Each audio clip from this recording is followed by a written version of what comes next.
Road to IELTS, the IELTS preparation and practice solution, brought to you by Knowledge Island by Bilal.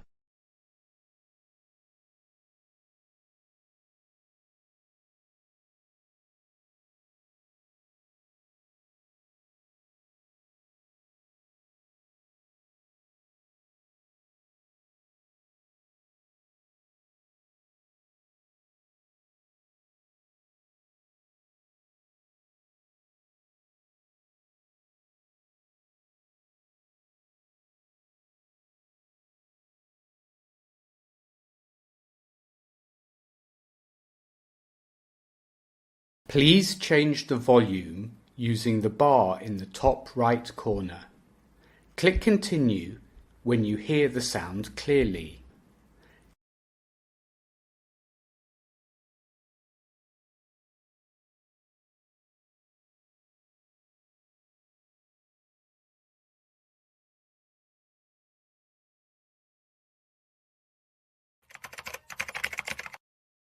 Before we continue, please subscribe to our channel, and press the bell icon to get more updates.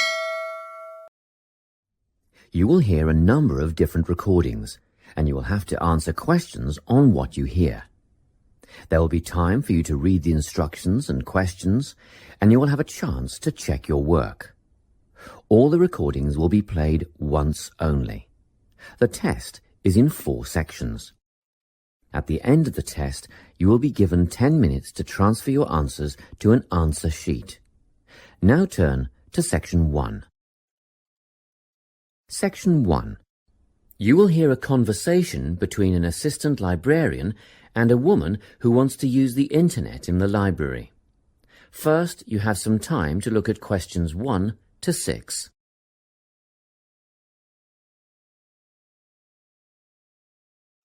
Listen carefully and answer questions 1 to 6.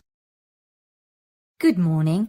I'd like to register to use the internet in the library. Do you have a library card? Yes, I've been a member for 6 months, but I've never used the internet services before. No problem. Can I have your full name, please? Linda Jane Milton. So, Milton is your surname? Yes. And Linda, L-I-N-D-A? Well, no, actually, it's L-Y-N-D-A. Linda, Jane. And, Jane isn't spelt J-A-N-E either. It's J-A-Y-N-E. Okay, got that. Thank you. Now, where do you live, Linda? Unit 15, 35 Maximilian Way. That's in Whitfield, right? I have a cousin who lives in that area. Yes, Whitfield. And the postcode is 7755. Not quite. You've got it round the wrong way. It's 5577. Whoops. Okay, moving on now. Do you work or are you at home during the day? Well, both actually. I work as a nurse, but I'm on permanent night shift. Oh, I see. In that case, we won't put down your home phone number because I'm sure you don't want to be disturbed when you're trying to sleep. Thanks. I appreciate that. You can always leave a message on my mobile if you have to contact me. I have it turned off when I'm sleeping, but I regularly check my voicemail for messages. And that number is? 0412 214 418. Good. Now I'll need to see some form of photo ID. Have you got something with you? Yes, just a minute. Here's my swipe card for the hospital. Thank you. I just need to make a note of the number. AZ1985331. Is that all you need? Just one more thing, your date of birth. But I can get that from the card.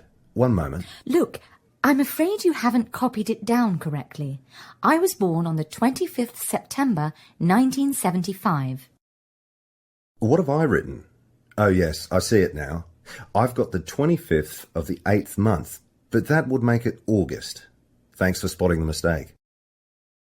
Before you hear the rest of the conversation, you have some time to look at questions 7 to 10.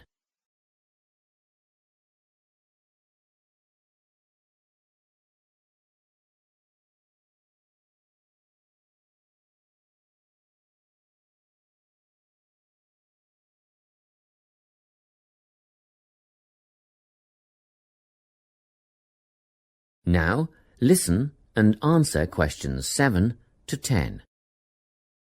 Well, that's the application form done. Now, I wonder if you'd mind taking part in a survey we're doing. That's fine. What do you want to know? Basically, we're trying to find out why people access the internet. I mean, what would you be using it for? Social networking, I suppose. I don't really think so. I haven't got the time for something like that. But I do want to keep in touch with friends and family, both here and abroad. So I'd mostly be making use of my email account. I see.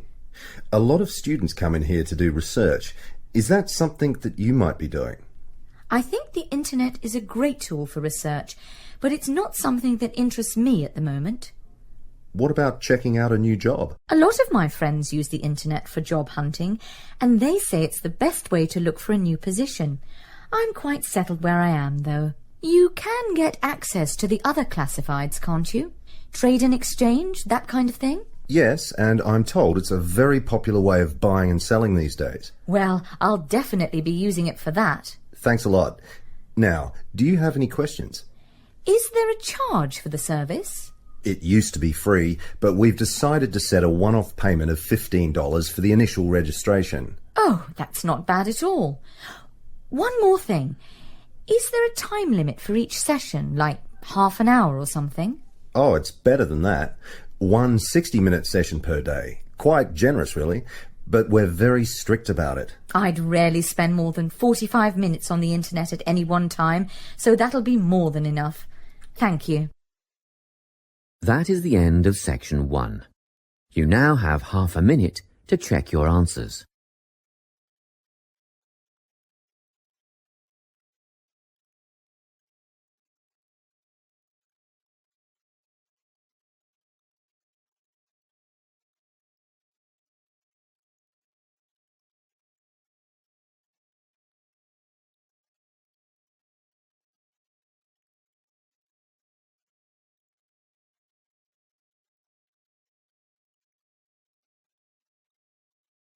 Now turn to Section 2. Section 2. You will hear a committee member giving a talk to a nature club about coming events. First, you have some time to look at questions 11 to 15.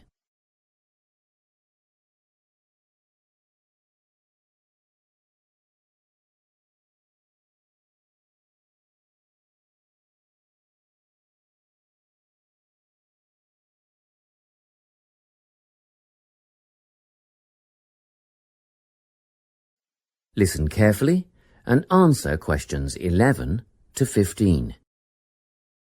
Hi everyone. It's good to see such a big turnout at our Nature Club session for June. Just before we start this evening's workshop, I'd like to draw your attention to what we have in store for you in the second half of the year.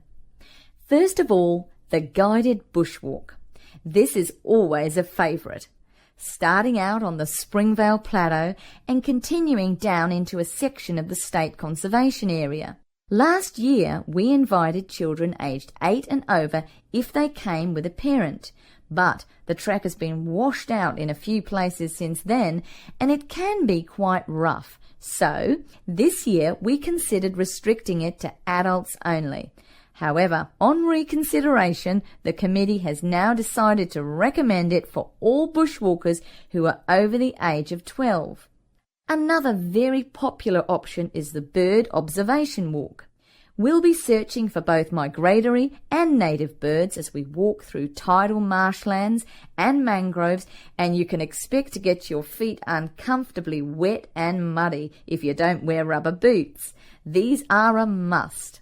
The leader will have a strong pair of binoculars, so we'll rely on her to name the species for us.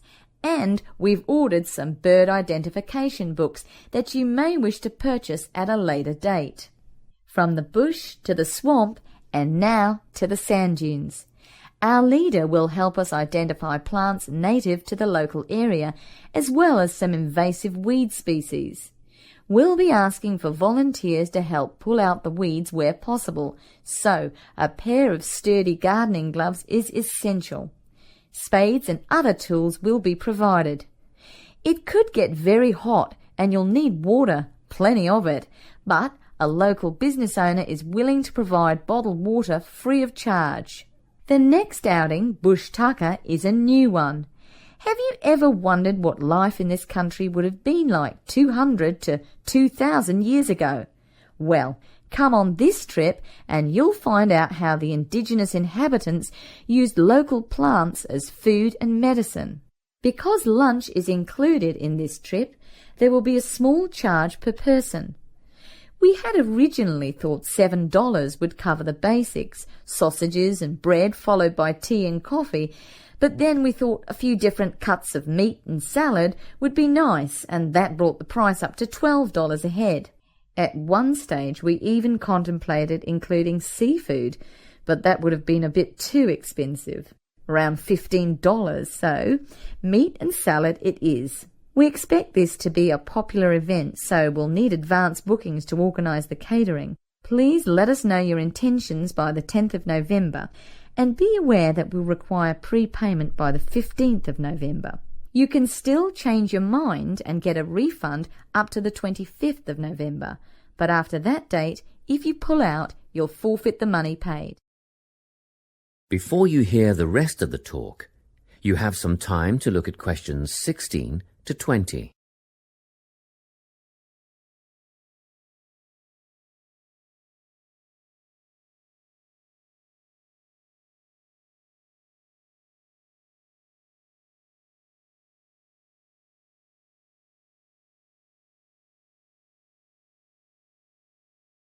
Now listen and answer questions 16 to 20. Well now, if you can give me a few more minutes of your time, I'll fill in a few details for you. The bushwalk, led by Glenn Ford, is first up in July, on the 2nd of the month.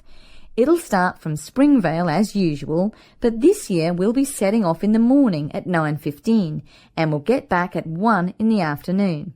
The birdwatching expedition is on the 10th of September at Camford, and the leader is the president of the Nature Club, our very own Joy Black. If you have any questions at all about bird life, Joy is the person to ask. This is a twilight outing from 4:30 to 6:30. Next up is the trip to the sand dunes on the 26th of November with Rex Rose. A bit of an early start, especially for those of you with a fair way to travel, but we'll meet at the observation hut at 8:30. That's the observation hut, 8:30 till 10:30, and even at that time of the morning it'll be very hot, so come prepared. The last trip on the program is the Bush Tucker excursion on the 3rd of December with Ranger Jim Kerr.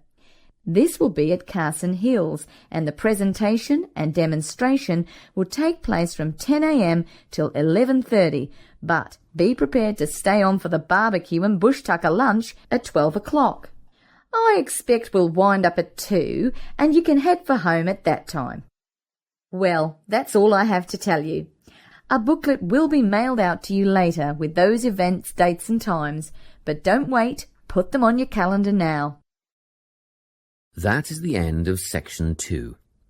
You now have half a minute to check your answers.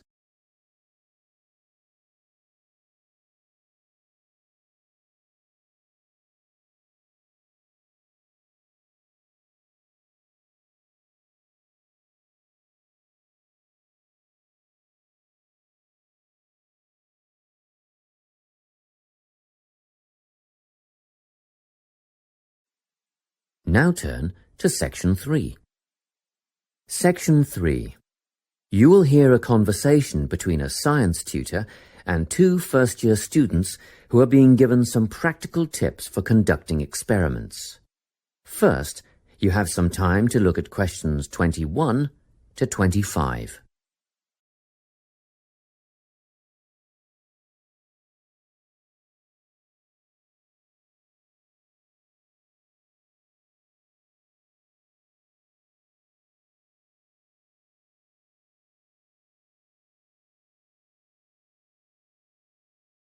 Listen carefully and answer questions 21 to 25. Now, Vincent and Tessa, I've asked the 2 of you to come and see me because I'm a bit concerned after that incident in the science lab last week. I realise that neither of you have had much experience in a laboratory before. Well, we mostly just studied theory at high school. And we rarely got the opportunity to carry out any experiments. Fair enough. But we must all abide by certain safety procedures. The last thing we want is for one of our students to get hurt. We understand that. Our priority is to make sure that the chemistry laboratory is a safe place, and actually, accidents can easily be prevented if you just think about what you're doing at all times. It sounds simple enough. It is if you always use good judgment, observe safety rules, and follow directions. We've read the rules on the poster inside the lab. And yet last week you were seen working in the lab without eye protection. What do you mean? I was wearing my glasses. Prescription glasses are not safety glasses. You must always wear the goggles provided. You'll find they fit quite comfortably over your ordinary glasses. Oh, I see. Just make a habit of putting them on before you start, and keep them on until you are finished. And another thing, never eat or drink while in the laboratory. What? Not even water? Not even water. At least not until after clean-up. Then be sure to wash your hands thoroughly with soap and hot water, and dry them on a clean towel first. And Tessa, your hair should be tied back when you're in the lab. It's not that long. Still, it poses a hazard when you're working with chemicals or a naked flame. If you can't tie it back or pin it up, see if you can tuck it into a cap or something. Yes, I can do that. Thank you. Now, Vincent, last week you wore a t-shirt and trainers in the lab. The rules clearly state that long-sleeved shirts and leather shoes must be worn. Oh, yes, I remember. I was late getting back from sports practice and I didn't have time to change. Well, it mustn't happen again. Okay, I'll see that it doesn't. Good. As for the rest of the safety precautions, refer to the safety poster inside the lab and you shouldn't have any problems. Before you hear the rest of the conversation, you have some time to look at questions 26 to 30.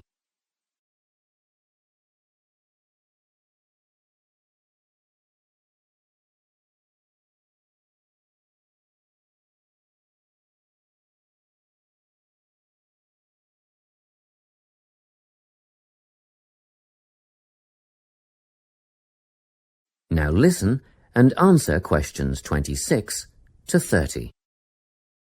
Now, before you go, a word about record keeping. Oh, good. I was going to ask you about that. What's the best way to keep track of what we're doing in the lab? Well, obviously all your observations should be written down. I know you think you won't forget stuff and you'll be able to recall it later, but generally this turns out not to be the case. Written data, however, are a permanent record, and you must be thorough. Organise and record everything in a bound notebook. I use a spiral notebook. And I use a large notepad. That won't do. A book with binding ensures the pages are not easily removed or lost. Oh, and be sure to write your entries in complete sentences. Isn't that a waste of time? Surely notes are good enough. You might think so, but brief notes can be hard to decipher at a later date. Whereas with full sentences, you are less likely to misinterpret data. I make sketches, simple drawings. That's a good idea, Vincent, but be sure to date them. You want us to write the date next to each drawing? Yes. Every sketch and every entry must be dated. What about headings? Use the title of the experiment as your first entry. When you have completed your observation entries, answer any questions that have been posed, and then, finally, write your conclusion. How do we write a conclusion? Do we need to repeat things like the questions and our findings, or the time it all took? Just write your own ideas or feelings about the experiment as the conclusion. Oh, and remember to sign it. Well, that's all I have time for today. If you have any questions, ask the lab assistant or come back to me. That is the end of section 3. You now have half a minute to check your answers.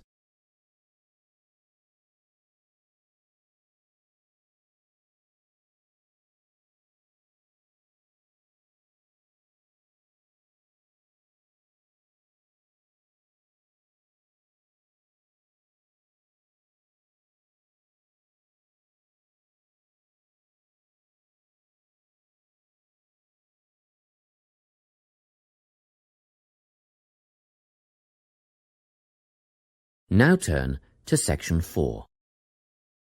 Section 4. You will hear a lecture on climate change.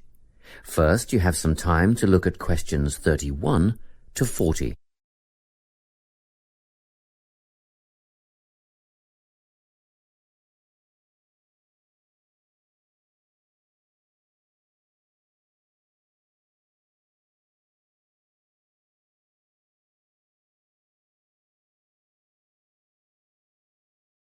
Listen carefully and answer questions 31 to 40. This lecture in environmental studies is on the topic of human influence on climate change. First, I'll outline some of the factors affecting climate, then go on to discuss what has already occurred, and finish up by speculating on the effects. Previously, we've covered how factors such as ocean currents and prevailing winds affect climate change naturally. However, the influence of human activity on climate is what I'll talk about today. At first, the effect on the climate was relatively small. Trees were cut down to provide fuel for fires, and, as we know, trees absorb carbon dioxide and produce oxygen, so the amount of carbon dioxide in the atmosphere would have increased, but not noticeably. So, in what ways has human activity really impacted on the climate? A major contributor was the advent of the Industrial Revolution at the end of the 18th century, combined with the invention of the combustion engine. In addition, Earth's burgeoning population has had a marked effect on climate. The first two factors saw increased amounts of carbon dioxide being released into the atmosphere from the burning of fossil fuels, such as coal and oil. The final one, human expansion, has resulted in deforestation on such a scale that the extra carbon dioxide in the air cannot be soaked up and converted into oxygen by the remaining trees. Okay, so what has already happened? Well, global temperatures have risen by 0.6 degrees Celsius in the last 130 years. Levels of carbon dioxide, methane, and nitrous oxide gases have escalated. Carbon dioxide concentrations have climbed by 30%, and methane levels have increased by 145% since the beginning of the Industrial Revolution. Gas, produced by fossil fuel extraction, livestock, and paddy fields, is primarily responsible for the growth of methane levels. Nitrous oxide, or N2O, comes from natural sources, wet tropical forests, for instance.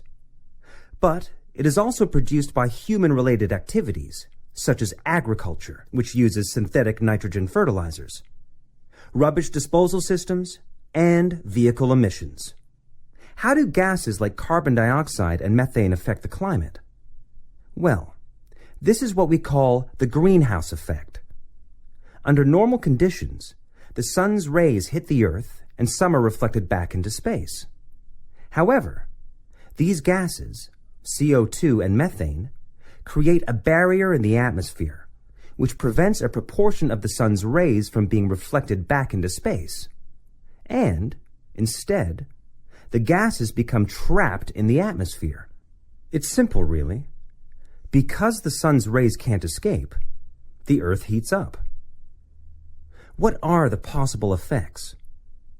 Firstly, a rise in sea levels. We already know that the Arctic ice cap has melted and shrunk considerably, and great chunks of ice have been lost from Antarctica. In 1998, it was reported that 46 million people lived in areas at risk of flooding, and the number of people at risk will increase significantly if sea levels rise. It is estimated that a rise of only 50 centimeters would put that number at 92 million. Further projections would see a rise of 1 meter put 118 million people in danger of losing their homes and livelihoods, not to mention the loss of prime, fertile farmland. Experts predict a rise of at least 50 centimeters over the next 50 years or so. Secondly, there would be a modification of vegetation zones, with changes in the boundaries between grassland, shrubland, forest, and desert. This is already causing famine in arid areas of northeastern Africa, and has instigated, and will continue to instigate, mass movements of people away from dry regions. What we are seeing now is only the first stage, with temporary camps for climate refugees already at overcapacity. In the future, there will be significant migration resulting in extreme overcrowding of towns and cities. Another potentially disastrous effect of climate change is an increase in the range and distribution of pests, which could bring about an increase in the prevalence of certain diseases. If we think of the malaria-carrying mosquito, for example, which thrives in warmer regions, at the moment, about 45% of the world's population is exposed to malaria. But, with an increase in temperature, there will be many millions more cases of malaria a year. The last effect I'm going to mention today is the change in ecosystems. Global warming will influence species composition for both fauna and flora, such that some animal species will disappear and others will multiply. And it'll be the same for plants and trees. It is predicted that around 2/3 of the world's forests will undergo major changes of some kind. Scientists also expect deserts will become hotter, and, of course, desertification will continue at an increasingly worrying rate, and will become harder, if not impossible, to reverse. What could we do to stop the process? Well, that's the subject of next week's lecture. So I hope to see you all there. That is the end of section 4. You now have half a minute to check your answers.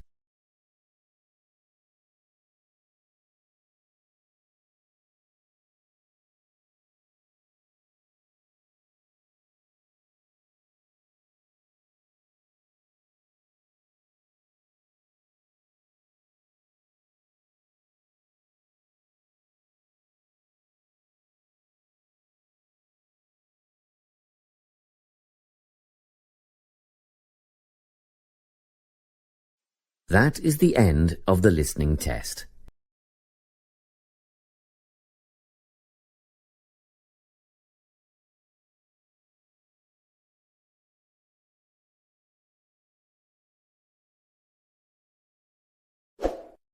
Don't forget to comment, like, and share our video.